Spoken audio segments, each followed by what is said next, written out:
அனைவருக்கும் வணக்கம் நண்பர்களே.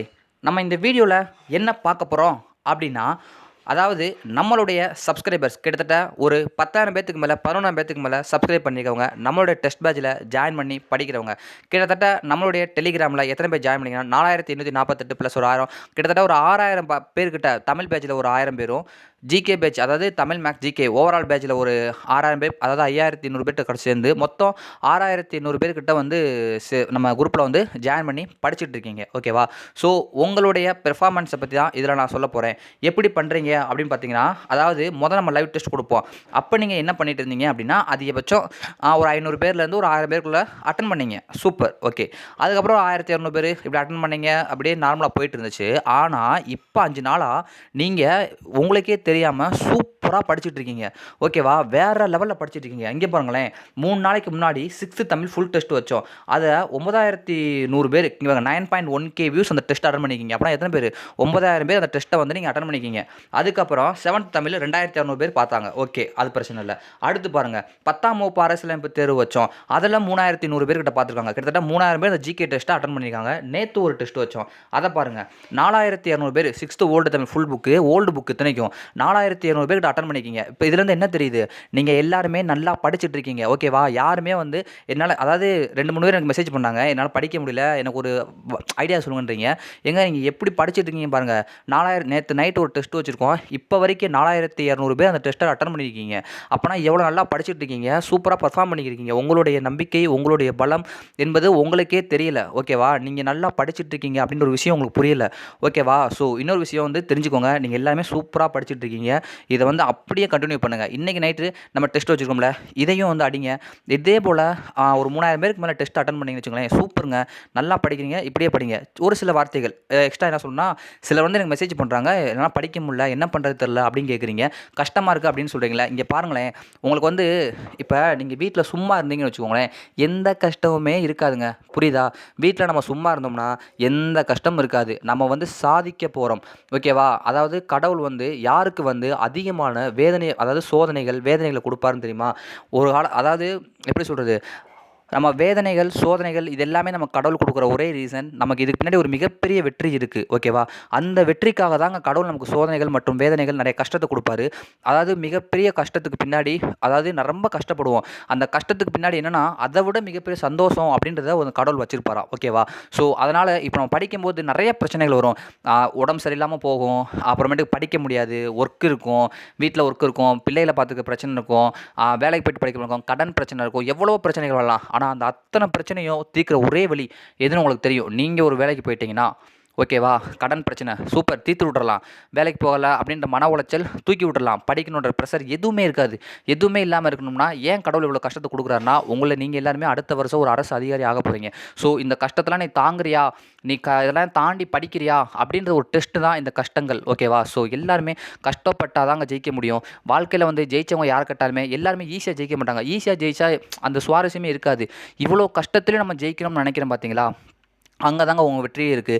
நீங்கள் வந்து இப்போ சும்மா நான் வீட்டில் எந்த வேலையும் இல்லைப்பா, நான் சும்மா தான் இருக்கேன், காலைல 6 மணிலேருந்து 10 மணி காலைல 6 மணி தூங்கி எழுந்திரிப்பேன், நைட்டு 10 மணி வரைக்கும் நான் சும்மா இருப்பேன், இடையில ஒரு 5 மணி நேரம் படிப்பேன், அப்படியே பாஸ் ஆகிட்டே சொன்னால் ஒரு சுவாரஸ்யம் இருக்குமா?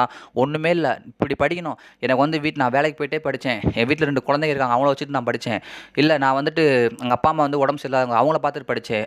இப்படி சொன்னால் தாங்க, இப்படிலாம் கஷ்டப்பட்டு படித்தா தான் நல்ல படிப்பு, அதாவது நல்ல மார்க்கில் வந்து பாஸ் பண்ண முடியும். அதை விட்டுட்டு எந்த இதுவுமே இல்லாமல் நான் சும்மா படித்தேன் பாஸ் ஆகிறேன்னா அதில் என்ன இருக்குது? ஸோ இவ்வளோ கஷ்டங்களை தாண்டி, அதாவது கஷ்டங்களை தாண்டி தான் வந்து வெற்றி என்பது கிடைக்கும் என்பது உண்மை. ஓகேவா?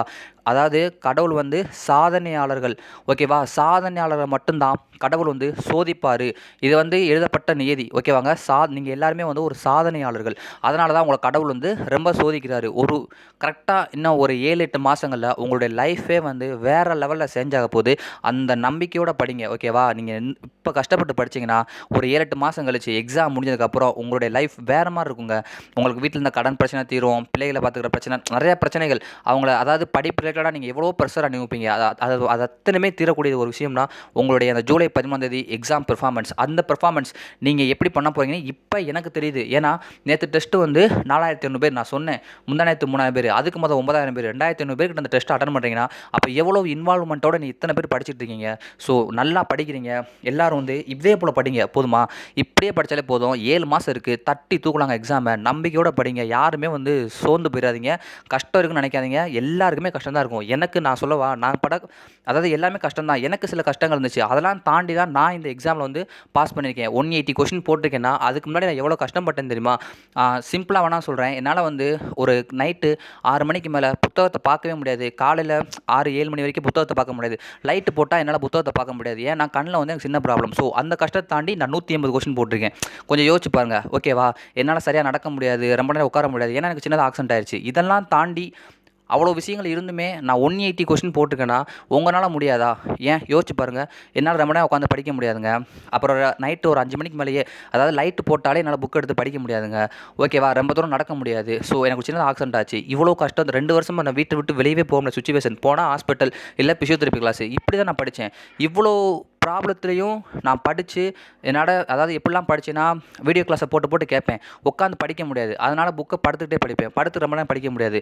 அதனால் என்ன பண்ணுவேன்னா வீடியோ கிளாஸை போட்டு கேட்பேன். நைட் 5 மணிக்கு படிக்க முடியாது. அப்படின்றப்ப நான் செல்லில் வீடியோ கிளாஸை போட்டுட்டு நான் பாட்டை கேட்டுகிட்டே இருப்பேன். ஸோ அதாவது இந்த மணிக்கெலாம் படித்து கஷ்டத்தை அனுபவிச்சனால தான் கடவுள் எனக்கு இன்றைக்கி இவ்வளோ பெரிய வெற்றியை கொடுத்துருக்காருன்னு நான் நம்புகிறேன். ஸோ நீங்களும் வந்து உங்களுக்கும் கடவுள் வெற்றியை கொடுப்பாருங்க. வழிகள் இல்லாமல் வெற்றி அடையவே முடியாதுங்க. கஷ்டப்படாமல் சாதிக்க முடியாதுங்க. கஷ்டப்படாமல் எதுவுமே கிடைக்காது. வழி இல்லாமல் ஜெயிக்க முடியாது. இதெல்லாம் முதல்ல நினச்சிக்கோங்க. எல்லா சோதனைகளையும் தாண்டினா தான் ஜெயிக்க முடியும். நம்பிக்கையோடு படிங்க. கண்டிப்பாக வெற்றி உறுதிங்க. நீங்கள் எவ்வளோ பேர் நல்லா டெஸ்ட் அட்டன் பண்ணுறீங்களே, உங்களுக்கு இந்த டெஸ்ட்டுக்கான பலன் தேர்வில் தெரியும். எல்லாரும் படிக்கிறீங்க, படிச்சிருங்க, உழைக்கிறீங்க. அதாவது உங்களுடைய பலன் உங்களுக்கே தெரியாதுன்னு நான் சொல்கிறேன். புரியுதா? உங்களுடைய பலம் என்பது உங்களுக்கே தெரியாது அப்படின்னு நான் சொல்கிறேன். நானுமே வந்து எக்ஸாம் படிக்கும்போது என்ன நினச்சேன் தெரியுமா? நம்மளாம் எங்கடா பாஸ் ஆக போகிறோம், ஏதோ வேலை கிடச்சா போதும்டா அப்படின்னு தான் படிச்சுட்டு இருந்தேன். ஆனால் நான் 180 கொஷின் போட்டதுக்கப்புறம் பரவாயில்ல, ஓவரால் தமிழ்நாட்டில் 49 ரேங்க் வாங்கியிருக்கோண்டா, நம்ம இவ்வளோ நல்லா படிச்சிருக்கோமா அப்படின்றது ரிசல்ட் வந்து தான் தெரியும். அதே போல் உங்கள் எல்லாருக்குமே என்றைக்கு நீங்கள் நல்லா படிச்சிருக்கீங்க அப்படின்ற ஒரு விஷயம் தெரியுமா? எக்ஸாம் ஹாலில் என்றைக்கு உட்காரீங்களோ அன்னைக்கு தாங்க அந்த எக்ஸாம் முடிச்சு வரும்போது பரவாயில்ல நம்ம நல்லா படிச்சிருக்கோமா அப்படின்ற விஷயமே அன்னைக்கு தான் தெரியும். ஓகேவா? ஸோ நீங்கள் எல்லாமே நல்லா படிச்சுட்டு இருக்கீங்க.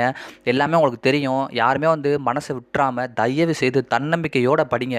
எதுக்கு இந்த லைவ் டெஸ்ட்டை காமிச்சு உங்களுக்கு நான் ஒரு வீடியோ கொடுக்குறேன்னா, அவ்வளோ நல்லா பண்ணிக்கிட்டு இருக்கீங்க. உங்களுக்கே தெரியுதா? 4000 பேர்கிட்ட மெசேஜ் பண்ணுறீங்க. நேற்றுலாம் டெஸ்ட்டில் 100 100 100 99 98 முந்தானத்து 98 97 எல்லாமே 100க்கு 95 மேலே எடுக்கிறீங்க. இதுக்கு மேலே என்ன ஒன்று எக்ஸாமுக்கு யோசிச்சு பாருங்கள். ஸோ அந்த அளவுக்கு சூப்பராக படிச்சுட்டு இருக்கீங்க. இதே போல் படிங்க போதும். கஷ்டத்தை தாண்டி தான் கடவுள் வெற்றியை கொடுப்பாரு. பெரிய கஷ்டத்தை கொடுக்குறாரு கடவுள்னா அதுக்கு முன்னாடி மிகப்பெரிய சந்தோஷம் இருக்கும். எல்லாமே இருக்குது. ஓகேவா? வெற்றி என்பது உங்களுக்கு உறுதியாகி போச்சு. அந்த நம்பிக்கையோட டெய்லி தூங்கும் போது நான் அடுத்த வருஷம் ஒரு கவர்மெண்ட் அதிகாரி ஆக போகிறேன்டா, அதுக்காண்டி உழைக்க போகிறேன்டா, கடவுள் கஷ்டத்தை கொடுக்குறாரா, சூப்பர் தேங்க்ஸ் கடவுளே, நீ கொடுக்குற கஷ்டம்லாம் என்னை வந்து மேலும் வலுப்படுத்துது, எவ்வளோ கஷ்டத்துலேயும் என்னால் ஜெயிக்க முடியும் அப்படின்றதுக்காக அவர் கொடுக்குறாரு. எவ்வளோ கஷ்டம் வந்தாலும் அதிலே நான் ஜெயிப்பேன், அதை நான் விட்டு கஷ்டத்தை நினச்சி வருந்த மாட்டேன், அதையும் தாண்டி ஜெயிப்பேன் அப்படின்னு சொல்லி தான் கடவுள் வந்து உங்கள் கஷ்டத்தை கொடுக்குறாரு. ஸோ அதை தான் தெரிஞ்சுக்கோங்க. எவ்வளோ கஷ்டம் வந்தாலும் அதை தாண்டி படித்து ஜெயிக்கிறாங்க பாருங்கள், அவங்க தாங்க நிற்பாங்க. ஓகேவா? எந்த கஷ்டமே படாமல் யாருமே ஜெயிக்க மாட்டாங்க. ஒரு ஃபுல் டைம் ஆஸ்பிரண்ட்டு காலையில் 6 மணிலேருந்து நைட்டு 12 மணிக்கு வேலையே இல்லை, ஒரு பேச்சுலர் பாய்ஸ் கூட வைங்க, அவன் பாஸ் ஆனாலும் சாதாரண பாஸ் ஆக முடியாது. அவனும் ஹார்ட் ஒர்க் பண்ணி தான் பாஸ் ஆகிருப்பான். புரியுதா? ஸோ இந்த உலகத்தில் கஷ்டப்படாமல் யாரையும் பாஸ் பண்ண முடியாது. அந்த நம்பிக்கை வச்சுக்கோங்க. கடவுள் எல்லாத்துக்கும் கஷ்டத்தை கொடுப்பாரு, உங்களுக்கு கொடுத்துருக்காரு. ஏன்னா சோதனையாளர்கள் எல்லாமே சாதனையாளர்களாக மாறுவாங்க. புரியுதா?